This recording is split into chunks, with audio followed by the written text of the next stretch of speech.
Setiap orang dalam kehidupan ini senantiasa berusaha meraih dan mencari sesuatu yang mendatangkan keuntungan. Setidaknya keuntungan yang bersifat moral. Ini berarti bahwa setiap orang pun dalam hidup ini selalu berusaha menghindari hal-hal yang bisa membawa kepada kerugian, sekurang-kurangnya kerugian yang bersifat moral. Apa yang mendatangkan keuntungan, apa pula yang membawa kerugian, persepsi setiap orang pasti berbeda tentang itu. Ada yang beranggapan dia akan beruntung kalau pangkatnya naik, jabatannya menjadi tinggi, hartanya bertambah, tanahnya makin luas, pabriknya makin besar, dan begitu seterusnya. Al-Quran dengan tegas mengajarkan kepada kita, di bawah sumpah Allah menyatakan, wal asri, demi masa,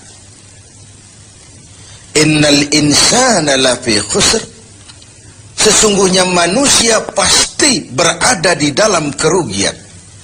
Sudah diawali dengan wawu lil qasam, sumpah, menggunakan dua huruf taukid, inna dan lamut taukid. Innal insana lafi khusr, sesungguhnya manusia benar-benar pasti berada di dalam kerugian. Tanahnya luaskah, pabriknya banyakkah, hartanya berlimpahkah, jabatannya makin tinggikah, pasti di dalam kerugian. Ini sesuatu yang kita semua tidak menginginkan, dan Allah lalu memberikan jalan keluar agar tidak menderita kerugian itu. Bagaimana caranya? Ada istisna, illa, kecuali orang-orang yang tidak akan merugi itu, pertama, illalladzina amanu, orang yang dalam hidup ini punya iman. Jadi alangkah indahnya jabatan itu kalau jatuh di tangan orang beriman. Alangkah baiknya harta itu kalau dipegang tangan orang yang beriman. Alangkah manfaatnya ilmu pengetahuan itu kalau dipegang juga oleh tangan orang-orang yang beriman. Imanlah yang menyelamatkan manusia dari kerugian. Ada ungkapan bahwa ilmu bikin hidup jadi mudah, seni bikin hidup jadi indah, dan iman bikin hidup jadi terarah. Tidak terbayangkan bagaimana sebuah jabatan apabila tidak dilandasi dengan keimanan. Tidak terbayangkan bagaimana nasib harta benda kalau jatuh di tangan orang yang jauh dari iman. Karena itu untuk selamat dari kerugian, nilai imanlah adanya. Tanpa nilai iman, semua akan jadi fata morgana. Hal kedua yang menyelamatkan manusia dari kerugian adalah wa amilus sholihat. Iman tadi dibuktikan dengan amal soleh. Sebab apa? Iman adalah generator. Iman adalah power yang melahirkan energi dan menimbulkan gejala. Seseorang beriman atau tidak bisa kita lihat, tapi bisa kita dinilai dari gejala yang ditimbulkan oleh nilai iman tadi dalam bentuk amal saleh.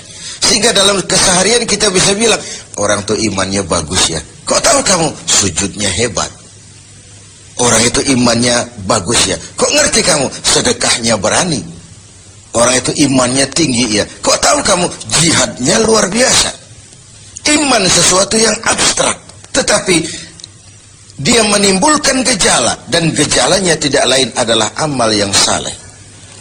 Kalau sebuah power generator tidak menimbulkan gejala, tentu terjadi something wrong. Ada yang salah, bisa korsleting, bisa kebakaran, bisa tidak nyambungnya arus pendek dan arus panjang, tidak bertemunya negatif dan positif, dan begitu seterusnya. Begitulah kalau iman tidak menimbulkan refleksi berupa amal yang soleh, ada sesuatu yang harus diservis, ada sesuatu yang harus diperbaiki. Maka dalam berbagai ayat di dalam Al-Quran, amanu tidak terpisahkan dengan wa amilus sholihat. Iman, amal soleh. Iman, amal soleh. Sebagai pertanda, dua hal itu memang tidak bisa terpisah satu dengan yang lain. Tidak bisa secara tenang-tenang orang berkata, saya biar pelit, iman saya kuat loh. Saya biar tidak sholat, iman saya mantap mas. Saya biar tidak pernah jihad, tapi iman saya luar biasa. Tidak mungkin logika seperti itu. Setiap amanu melahirkan gejala yang disebut amal saleh. Ini hal yang ketiga.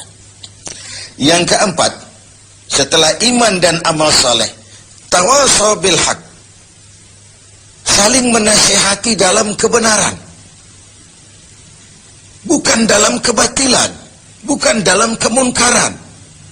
Setiap kita berkewajiban menegakkan yang ma'ruf, mencegah yang munkar sesuai dengan bidang dan kemampuan kita masing-masing. Orang yang selamat dari kerugian selalu menasihati dalam kebenaran, betapapun resikonya, betapapun kondisi masyarakatnya. Tegar, dan ini pernah diingatkan oleh Rasul, akan selalu ada di tengah umatku sekelompok orang yang tegak menyatakan kebenaran. Dia tidak takut resiko yang tumbuh karenanya. Sebagai yang diungkapkan oleh Napoleon, kalau ada 1000 penegak kebenaran, saya satu di antara yang 1000 itu. Kalau ada 100 orang yang menegakkan kebenaran, saya juga satu dari yang 100 itu. Kalau ada 10 orang yang menegakkan kebenaran, saya pun satu dari yang 10 itu. Kalau hanya 1 orang yang berjuang menegakkan kebenaran, sayalah yang satu itu. Walaupun besok langit akan runtuh, bumi akan bergulung, kebenaran tetaplah kebenaran. Orang yang tegar menghadapi kebenaran makin langka.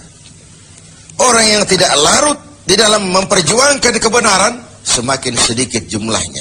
Tapi kalau kebenaran tidak ditegakkan, keadilan tidak dinyatakan, maka kebatilanlah yang akan berkuasa. Sungguh pun demikian.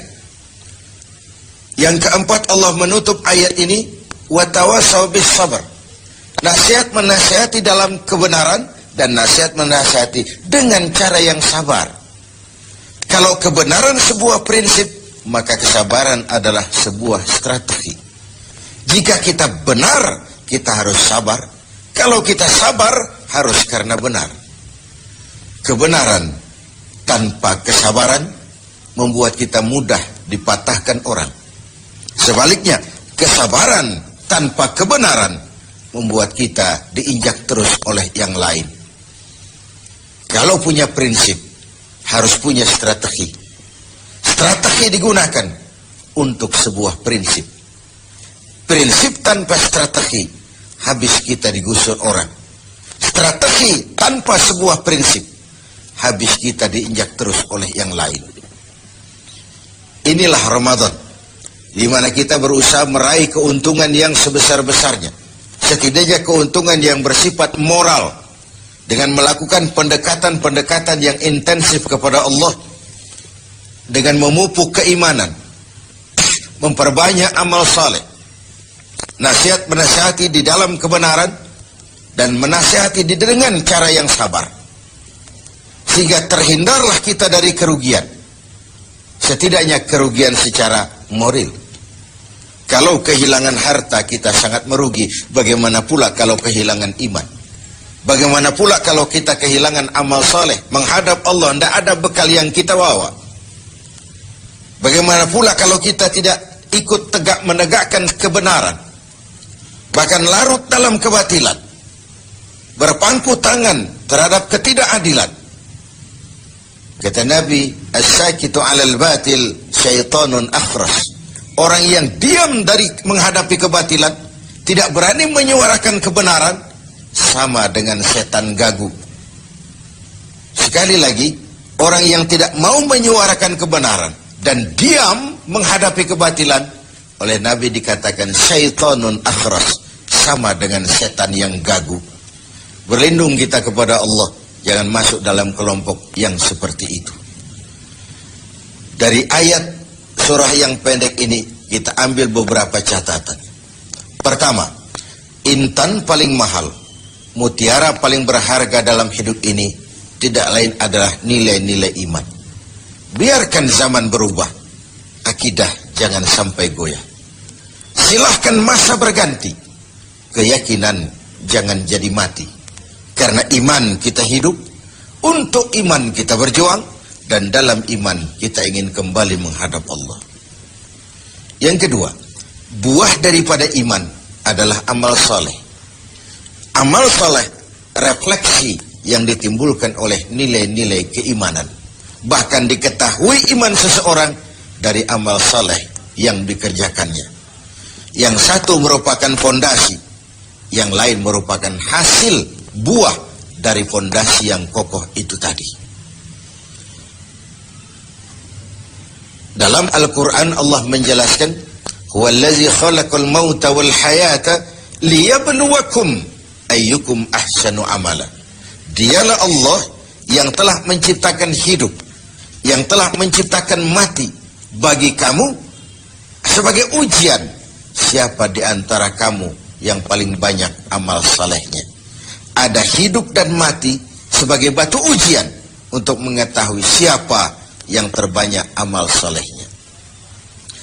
Kemudian yang ketiga, kita harus tetap tegak melaksanakan kebenaran, tapi dengan cara yang sabar, dengan tetap menggunakan strategi.